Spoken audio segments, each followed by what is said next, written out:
Hey there, everybody. Henry and Henry here again.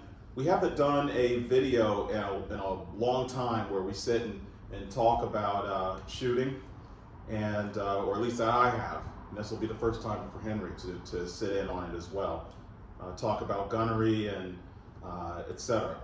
So over the last few days, I guess it's been about 5 days now, Henry and I, he's out of school for summer break, and so we spent a lot of time at the range working on riflery in specific. That's the application that we've been doing. And out of that, I've come to a point where I wanted to do a discussion and just do a quick overview of some items that I think are important to note for the gun community broadly and for friends and fellow shooters of mine and Facebookians, etc., on this topic. So first thing, we've made notes to write everything down so I don't lose track of my time. I've been given a 10-minute limit. Keep it short. Keep it short. Okay. So first thing being, I want to talk about shooting in the respect of three components: accuracy, consistency, and then precision. So at first I want to define what accuracy is. Accuracy is nothing more than hitting the target that you're intending to shoot at. And Henry's going to hold up a target. This is one of our steel targets that we use. What was it, 8 inches? 8 inches. It's 8-inch target. And so accuracy is literally just hitting the target. That's it. If you can hit the target, you're accurate. Then there's consistency. Consistency is hitting the target multiple times. So having a consistent capability to hit the target. And then the last is precision. Precision is being able to accurately hit the target with consistency within a grouping. Now the grouping, that is the thing that people get really twisted about, especially on the internet. A lot of just false information or poor context is purported. So in fact, go ahead and hold it up again. So in this case, this target, it has multiple hits to it. Now looking at it, a person might think, oh, well, it's accurate and it's consistent, but it doesn't have good precision. And a person would be correct with that if the context were with handgun, for example, and the distance were 15, 20, 30 yards. Yeah, okay, it's not precise. But the actual context of this was shot with rifle at 300 yards using a 22. So at that kind of distance, to that particular chambering, to this particular size of a target, the precision of this is excellent. It's so excellent that if you go to Google and type in 300 yard 22 LR, you'll find nothing but commentary from folks on the internet, Sniper's Hide, which are generally highly skilled shooters, civilians, and just all over the place saying that it's not possible to shoot this kind of result with 22. And I did this yesterday. And we'll talk about this more in a moment. But I want to focus first on accuracy, consistency, and precision by way of intent. It is important to understand that when you're shooting, you have a goal, you have a concept, you have a context. And if you don't share that information and when you post your pictures or you post your video, then a person can look at the information and or look at the image and not have the full information as necessary and come to a conclusion that could be wrong. And also, I want to mention it was at my gun group, BGOO, there was a person that posted a week ago, he posted a picture of his target, and I forgot to show it to you, Henry, I'll show it later. Yeah. Posted a picture of his target shot with handgun, and it was a standard handgun pistol target, and people were telling him that he needed to correct his trigger work and just a lot of stuff that didn't actually make any sense. Sense in the sense of it defied physics. And in this game, in our activity, this application, physics rules, period. You don't have to like science and math, but the science and math likes you, period. And so this gentleman shot a target, and people were telling him that it wasn't a good-looking target, it wasn't good-looking activity, he needed to train some more. I looked at it, and I happened to, dumb luck, I happened to be the moderator that reviewed the post and approved it. It was pretty darn good. And the reason that it was good, again, using this as an example, all of the shots, as I recall, were more so to the right than to the center. And he had a grouping, a stringing that was going up and down, but they were all within the target. And this target, functional. That man was looking to, his intent for training was combat oriented. So that man was looking to put rounds. Everybody knows the character Debo from Friday.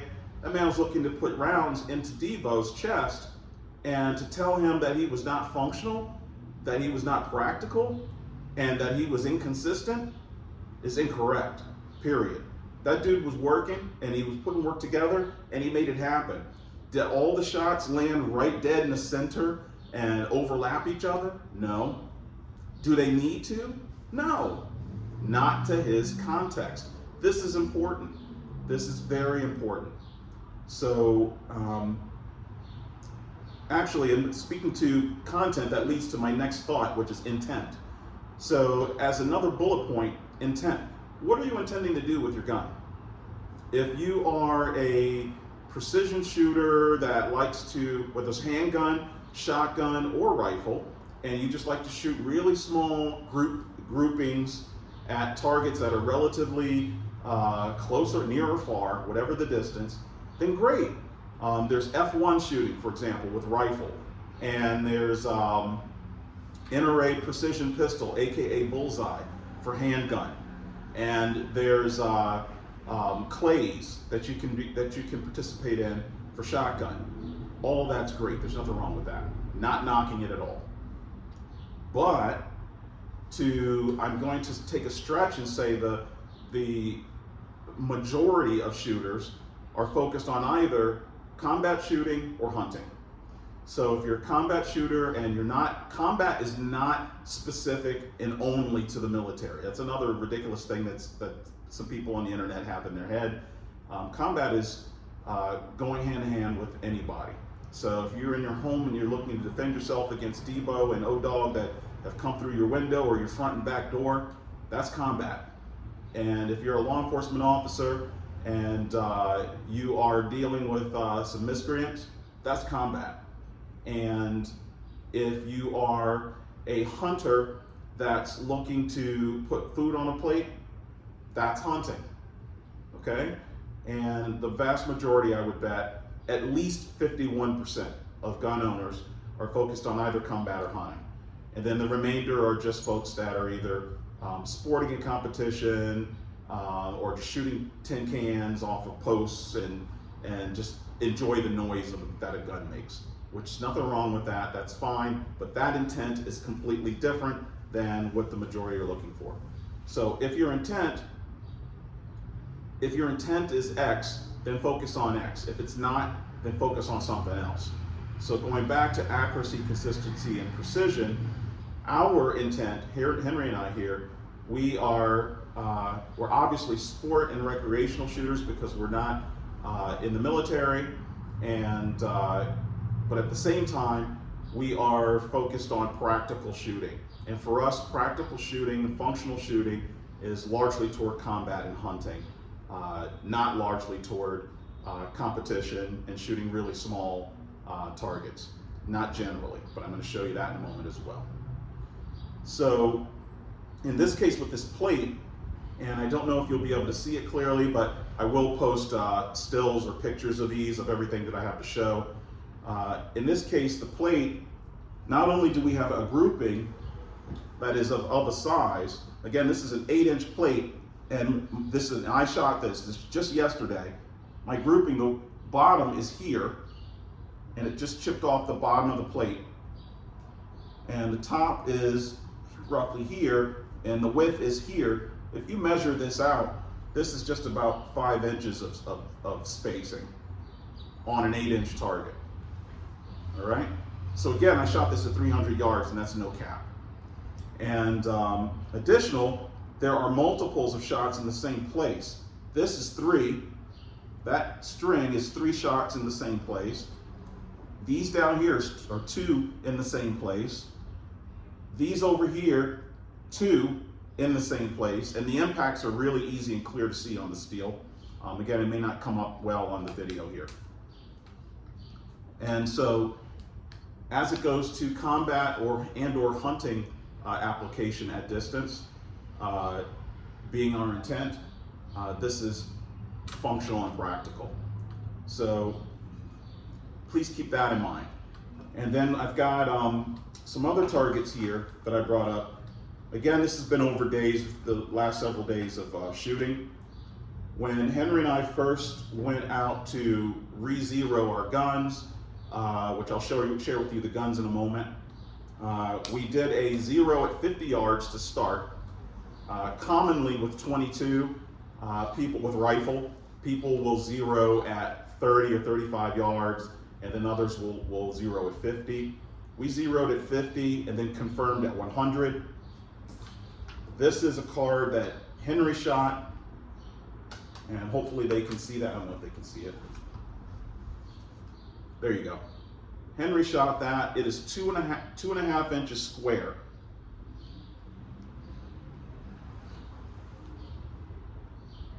And then this is me using my rifle. That too is 2.5 inches square.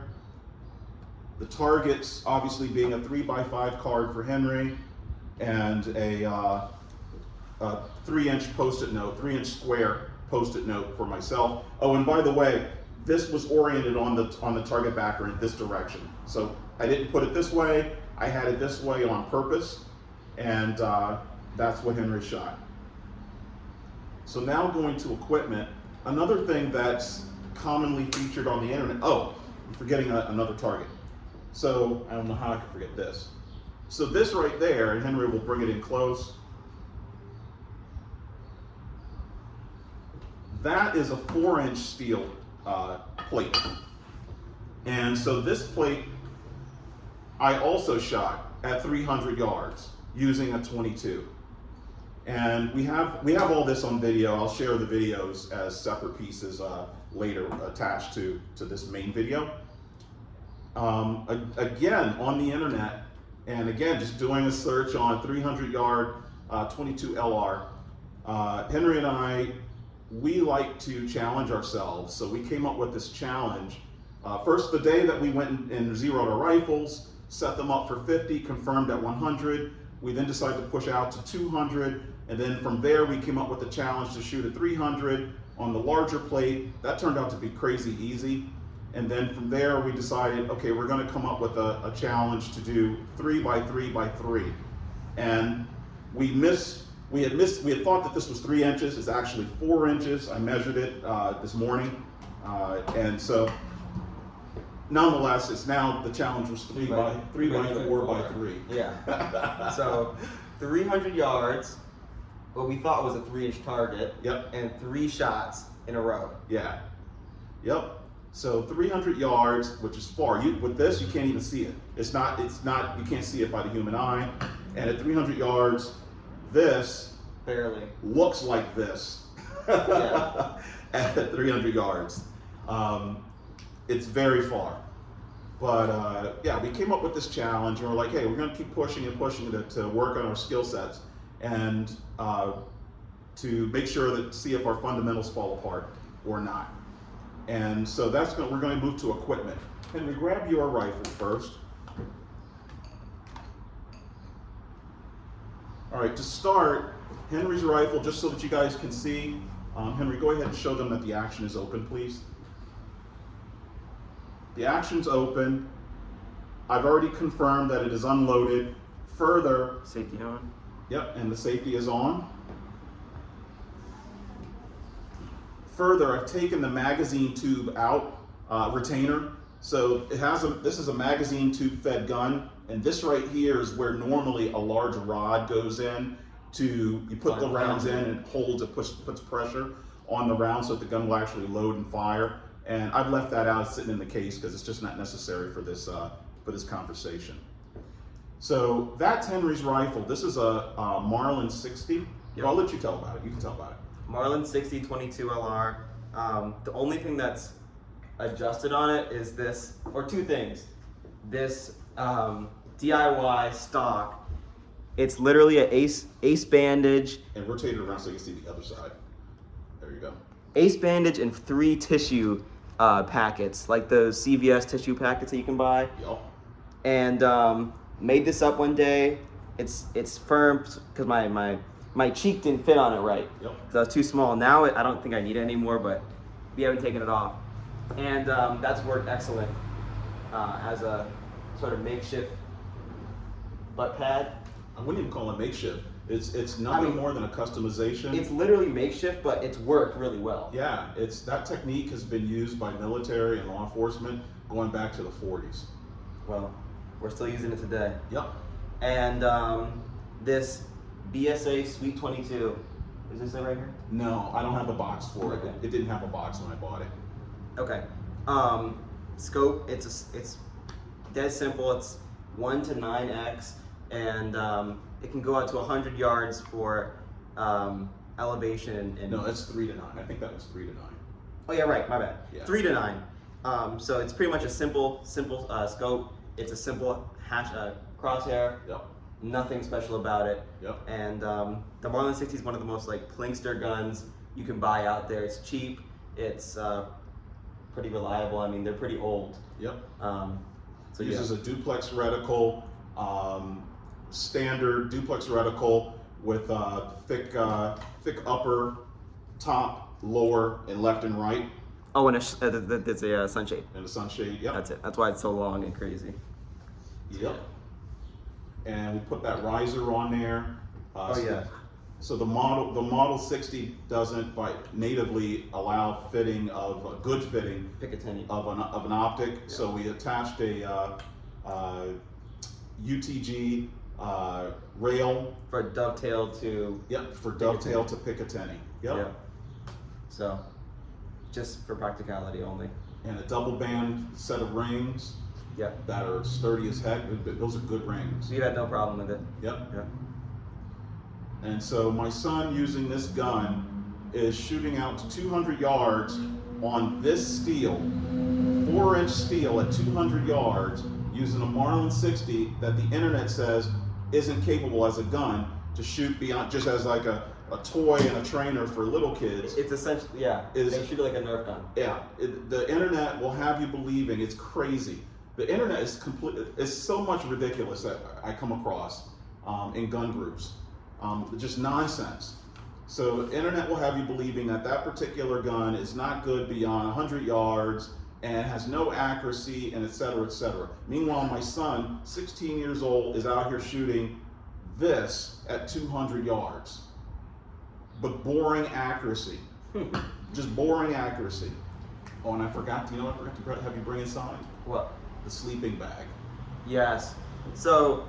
Tell them about the sleeping bag. I'm not shooting standing. I'm shooting off of a table. Yep, it's just a wooden table. It's a wooden table with a sleeping bag pouch, like the bag that sleeping bag goes in, as a rest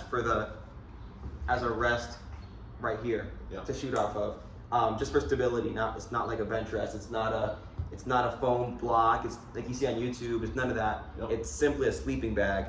So it's a children's sleeping bag that my kids have had since they were single-digit age, at like 4 or 5 years old. It's super small. Actually, never used it to sleep in. I know, you never used it. Never used it. Yep, it never got used. We just use it now. I just lay it out if I want to shoot prone. Yep. But the vast majority of it is we grab it out of the trunk and use it as a makeshift front rest.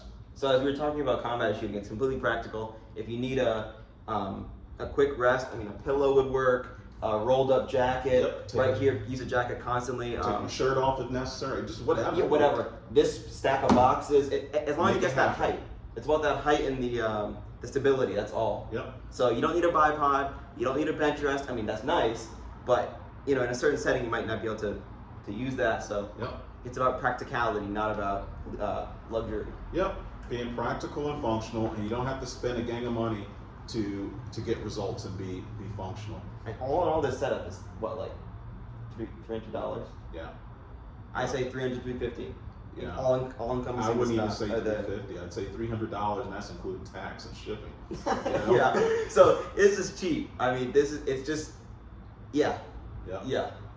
Cheap in terms of money, not in terms of quality. Yeah. That's what I'll say. So let's talk about that real quick. So there's cheap, and then there's high value, and then there's cheap, and then there's low value. There you go. Yeah.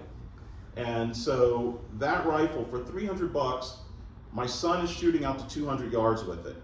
Also for $300, and for that same rifle yesterday, I shot this plate with that same rifle yesterday at 300 yards.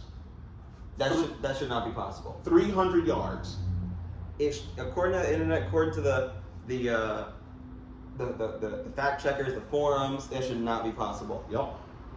But the physics says it is, the math says it is, and reality, I literally did it yesterday, says it is. Proof's in the pudding. Exactly. Proof's in the pudding. It just is what it is. And it isn't what it isn't. Period. That's just bottom line. Yeah, literally. And so, again, going back to the internet, people that aren't capable and don't have skill sets or themselves are unable to do things, then will tell other people that what they are doing is wrong. And what they are wanting or thinking of doing is incapable, or as I've been told many times, is impossible. One of my favorite ones of the supposed impossible is the fact that I shoot with both hands. Ambidextrous. And I shoot with both eyes. And I shoot cross-eye dominant. Which you guys have shown videos of this. Right-handed, left-handed, right-handed with my left eye, right-handed with my right eye, left-handed with my left eye, left-handed with my left eye. Handgun, rifle, and shotgun. Which again is hugely practical. Mm-hmm. I mean, that's not even like, it's a flexing point, but at the same time, it's a practical point. We've seen videos of, police, people shooting that would need to switch to a left. If there's a wall here, you might need to switch to a left hand. You can go ahead and just tell them. You tell them what we were watching. All right, we're watching the Uvalde police response video. It just came out like yesterday. Yeah. And there's a clip of a cop who's got a wall here, and he's got some sort of AR platform set up. Yeah. And the wall's here. And he's got to tilt like this, but he's holding with his right hand. Yeah. So his entire body, he's pretty big. I'm sorry.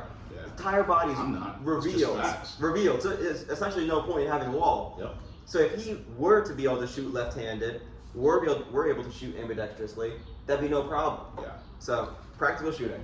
Yeah. The gentleman was on a right-hand wall, shooting right-handed, manipulating gun, because there was no shooting. They didn't do jack. But it's just right there on video. It's super clear. The proof's in the pudding. Yep. They didn't do jack-o'-lantern. But right-hand wall with a right-hand carbine manipulation, and his entire left side of his body, like 80% of it, is revealed, was open toward the enemy. And there's a whole. I don't know if anyone's seen it, but it's a long hallway, 50, 75 yards of just clear. There's nothing obstructing him at all. So it's stupid. It is stupid. So anyway. If he had just transitioned to a left-hand hold instead of right, then 20, maybe 30%, because he was a big dude, but at minimum 20% of his body would have been exposed. If he had had good training, he would have had far less than that exposed.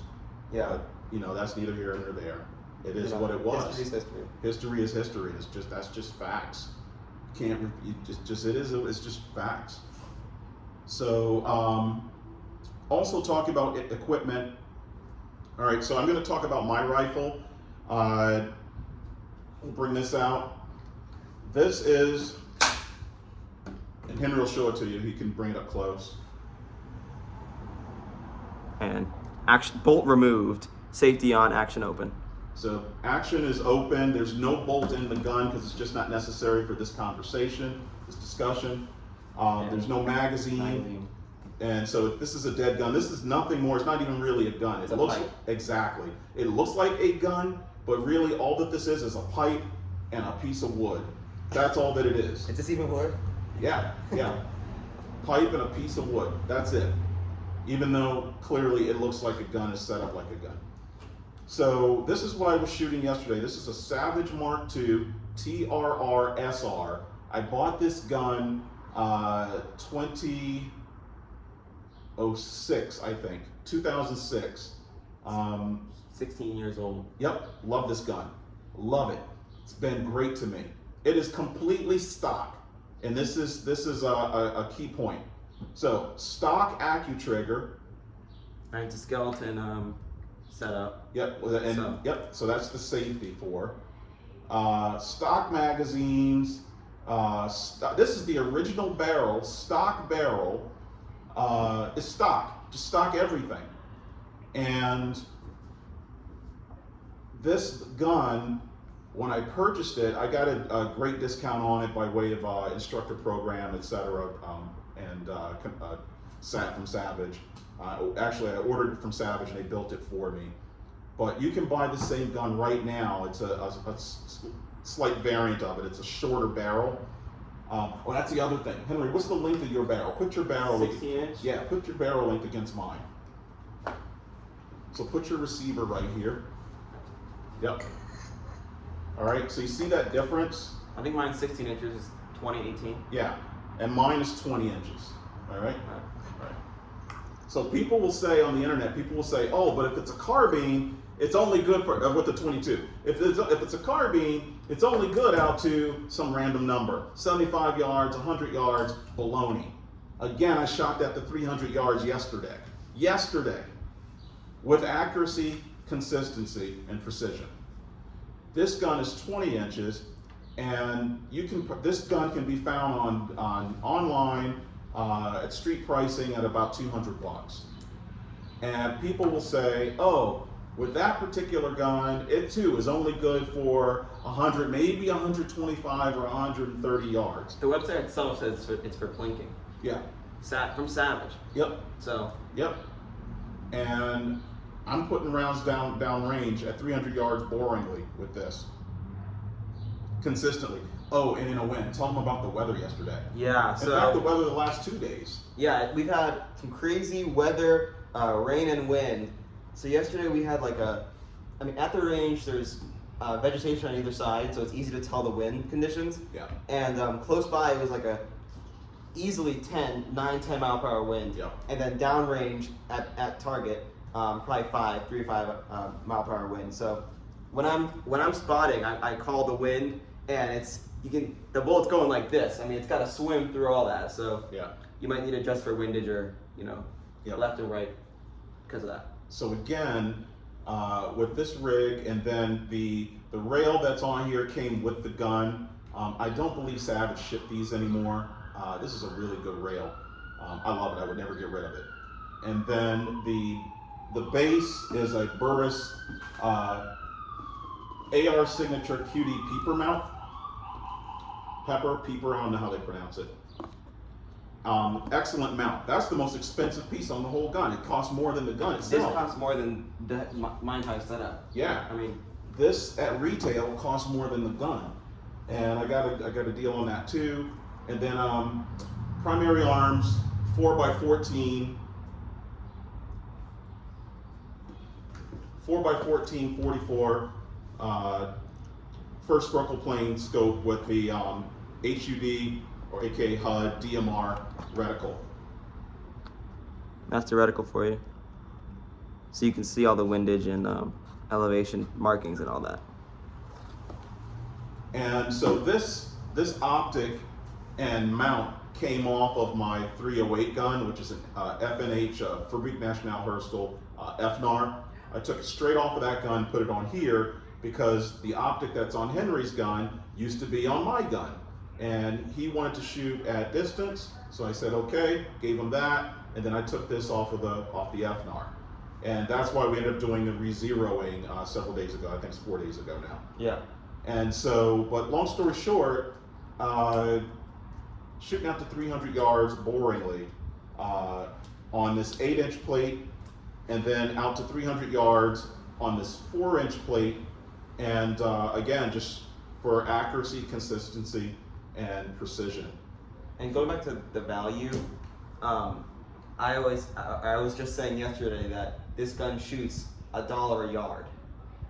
So I don't know if you're out there buying a gun, you know, it could be $3,000. You're talking about like 10 cents a yard. Yeah. You know, like you see what I mean? It's about the value. Tell them about what you looked up. Yeah. So I was looking at the Voodoo 22, like their top model. I think it's called like the Annihilator or something. You know, it's putting all kinds of names, the Abolisher or something. Yeah, yeah. And it's $3,500 for a 22. I call it the rip off of her. Yeah, that's what it is. So, yeah, people out here buying that. You know, to each their own, but you got to think about the value. Yeah. The value of your dollar, especially in this day and age. You know, we got gas to pay for, we got stuff to pay for. That's not Voodoo's. Yeah, so not knocking Voodoo at all, to be serious. They're a fine company, gun company and product, and it's fine. People want to spend their money however they want. This is America. You can do what you want. But going back to intent and speaking of value, in fact, speaking of best value, why would I spend $3,000 on a rifle that for 200 or 300 bucks all in, I can shoot the same distance Or better. or better, right? So Henry, he says all or better because yesterday when we were coming back from the range, or we just got back from the range, Henry was looking, we looked up the Google search, and he found this guy, was it at Sniper's Hide? Yeah. Yeah. It was one that you sent to me. Oh, yeah. So this dude at Sniper's Hide was on there going on about how you can't shoot 22 unless you have like a super awesome his laser gun. His gun was silver plated. It was like 24, you know, are there even carats for silver? I don't know. I don't even know. Like 24 karat silver, you know, completely plated out Yeah. with like a gold backstopper. It was Yeah. ridiculous, and it was like all complete wood, and the scope was insane, and he had the classical setup. It was a gang of money. It was a setup. Yeah. So And he showed his targets, and it was like a 9-inch grouping. Yeah. Somewhere. and it was at 200 yards. Yeah. So it's It was at 200 yards, and my son with a $100 gun is shooting at 200 yards off of a child. We'll let that noise go by. Off of a child's sleeping bag. Oh, and we don't even use a rear bag. That's the other thing. So the way that I shoot and the way I've taught my son, we don't use a rear bag. We place the gun properly in the shoulder pocket. And there's nothing wrong with the rear bags at all, nothing wrong with it. But when I'm in the woods, I've never in my life brought a rear bag. And if I needed to use my gun in a capacity for the intent that I have in mind, I am very much not likely to have a rear bag. And I'm not gonna have a foam block, I'm not gonna even have a front or forward bag. At best, I'm gonna have a bipod attached. At worst, I'm gonna have nothing but my fists, maybe my clothing, grab my jacket, my gloves, and make it work. And so I have made the choice to not invest in product and assistance tools that other people do. And there's nothing wrong with it. You can spend your money however you wish. This is America. But as it goes to developing skill sets, and me teaching my son how to make use of these tools in a proper way and to be functional and practical and capable, I've not done that. I've not gone that way at all. And so this gentleman in the post that Henry found said that with affirmation. Affirmation. He put his life on it. Yep. He was like he's the group expert or guru of that group. And he said that shooting beyond 200 yards with 22 LR is just a waste of time and it's incapable, and that the projectile would be just basically all over the place and would lose velocity and is a blah, blah, blah, blah, blah, a bunch of baloney. And that your groupings would be terrible and et cetera, and nonsense. And then he posted a picture of his rifle and his setup, and he explained all the pieces and parts that are within it. I'll probably post that too. I'll provide that image of his setup, and said that, and it was expensive as heck sounding. I mean, it looked like it cost as much as a motorcycle. I mean, we should be clear though. This video is not to hate on expensive parts. Yeah. It's not. Well, a little bit, but it's not to hate. It's not to hate on like people's setups. Spend your money how you want to spend it. You people that are going to drive Ferraris, and people are going to have Toyotas. Yeah. You know, Yeah. it's just the matter of value for your dollar, Yeah. and making use of what you got. Yeah. So if you are competing in a Olympic level sporting use of 22, or if you're or any kind of rifle for that matter, or if you're competing against other persons that are also spending, thousands and tens of thousands of dollars, then it is what it is, I suppose. But if you're a regular person and/or your focus is not on extreme groupings that are super tight, you're shooting literally at flies on a piece of paper, then making a business case for that is quite difficult. Outside of just, hey, I don't care, I'm just going to spend my money.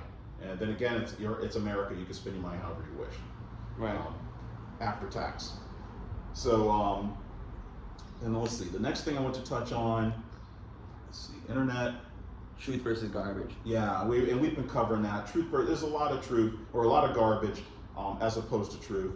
Also, while yesterday I brought my tablet with me, people that know me know I'm huge on ballistics. I'm big on science and physics, and as it goes to this application, I'm big on ballistics.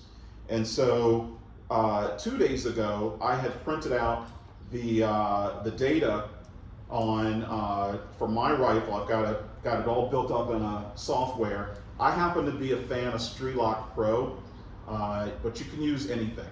There are a lot of ballistic calculator software that are available now, and they have been available for basically 20 years. Actually longer than that, but definitely in the last 20 years, from the 2000s to today. If you're not using one of these and you're not familiar with how to use one, you're behind the curve. That just is just truth. And so I have a build-up on all my rifles, and Henry's as well, with various optics, various loads. And so I brought data with me, and I have a breakdown of distance. In this particular case, it's by 50s. So 50, 100, 150, 200, 250, and 300 yards, with time of flight, projectile speed, elevation and clicks, as well as an MRAD. And that's just I just printed it out. Can't even really see. Yeah. But it's just a whole data breakdown. It's like a mini spreadsheet of it. Yeah. So I brought that was 2 days ago, and then yesterday I brought the tablet itself, and I had a detail of all the data that I could use or want in the moment. And folks that are, if you're remotely serious about shooting, especially rifle, if you're remotely serious about riflery, I would encourage persons to learn how to use these software and understand the data. Is the app free? The app, they have a free version, Strelok does, but I strongly encourage people to get the pro version. It's probably like It's like for $9 or $10 more, you get a ton of functionality, and it's a lifetime purchase. And but there are other ones that are free, available from Winchester and Hornady and etc. And they're just as good, in my opinion. I just happen to like Strelok a lot, and the developer is excellent. He has great customer response and service on his Facebook page. I've been following that guy for like 10 years. Yeah. But regardless, I strongly advise people to get yourself, rather than wasting time and wasting ammunition, which is expensive, go ahead and get yourself a ballistic software. And then speaking of ammunition, the other thing that's hilarious, so Henry and I are shooting, like 2 and 3 days ago, we were finishing off a box of Winchester 5.55. It's just the generic standard velocity Walmart ammo that we picked up from Walmart. Yep. Nothing special. This isn't SK. This isn't Lapua. It's just Winchester. And then yesterday we broke open a new box of Federal. It's their bulk ammo, 1260 FPS, 36 grain, copper wash, hollow point. And again, shooting at 300 yards with. But folks on the internet, including the folks at Snipers, there's a lot of posts at the Sniper side, will tell you that you need to, basically you need to have Jesus bullets or something, you know, in order to shoot beyond 200 yards. And then after that, it's just luck. And it's just not the case. I'm sorry, I don't know what they, you know, like what? If you actually try, you would discover very easily and quickly that that's completely false. It's not luck. And so we're just using straight out of a box from Walmart ammo, nothing special, and completely practical and functional. So one of the benefits of shooting 22, I'm a huge fan of 22. If you can shoot 22 well, whether it be handgun or rifle, then you can shoot anything else, period. The projectile for 22 is very light. Again, I'm shooting 36 grains. Very light, it's very susceptible to wind, and it's moving at, if I remember right from the box, at 100 yards, it's moving at 1,000 FPS. The ammunition. Lower. Was 900. it 900? Okay. Yep. And you know, and we're shooting out to 300 with accuracy. Henry out to 200, me out to 300 with accuracy and boring repeatability on small targets. So if you can shoot 22 and put together, you have the fundamentals. That's the key. If you have the fundamentals of shooting down and you've mastered that, and you can put that to practice with 22, then shooting something that's a higher velocity, whether it be 6mm Creedmoor, 223, 308, whatever. If you can shoot low velocity, lightweight projectiles well, then you can shoot high velocity, heavier weight projectiles very well, period. And that's not just my assertion and me sitting here saying that. I put that one to the test as well. And if you ask anybody else that actually shoots rifle as a rifleman, they will tell you that, yeah, that's facts. It just is. And so with my son, I started him out with 22 on purpose because I wanted him to have a good, strong development of skill sets. And what that means isn't 2 weeks of development. This has been over 4 years. Yeah, it's been, this will be we're going into the fourth summer fall. Yeah. Yeah. So it's not overnight. Yeah. But also I've only gone in the range like 25 times my whole life. But I mean, if you think about the actual days, Yeah. it's actually not that many times. Yeah. So. But Yeah. also, going back to the videos of you from the day that you first shot, Yeah. you did pretty well because you had good instruction right from the beginning. That's true. I didn't just give you a gun and say, hey, pull the trigger. Yeah. We spent like an hour going over the fundamentals and the dynamics of what to do before you actually pulled the trigger and shot anything. Yeah. It's really just about how you start. And then from there, within that same video, I think it was like, 30 minutes, 40 minutes? You went from shooting at 15 yards or so to shooting at 50 yards. Yeah. Yeah. So it's about where you start, Yeah, and that affects how you finish. yeah.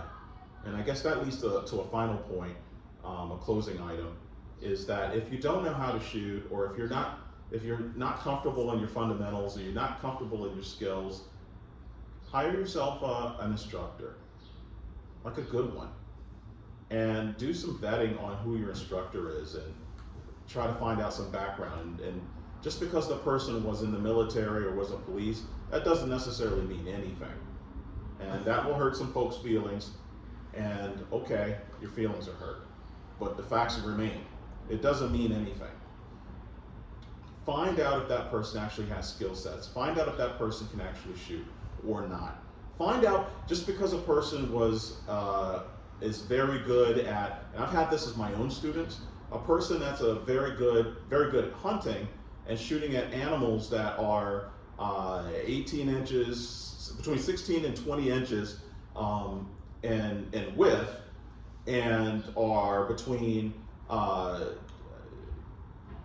12 inches to 14 inches in height, which is pretty large, and they're able to put beast on plates at 150, 200 yards, that's great.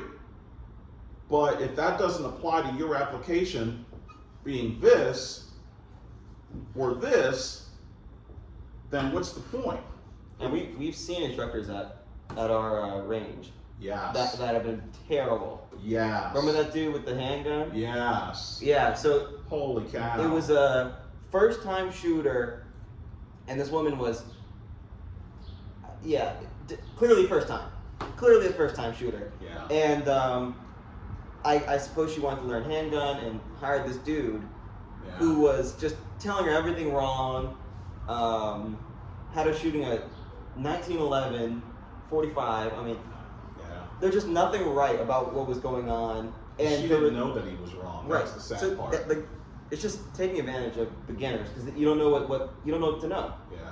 So Yeah, that was the sad part. So my son and I were there. We were that day shooting. That was one of our past videos when we were shooting 22. Yeah. We were doing training, yeah, and the student didn't know.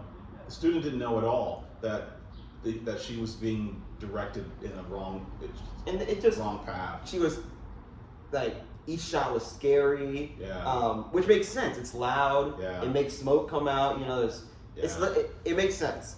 And it was an unnecessarily high recoil energy gun for a person that's a brand new shooter. They should all be starting with 22. Yeah. Well.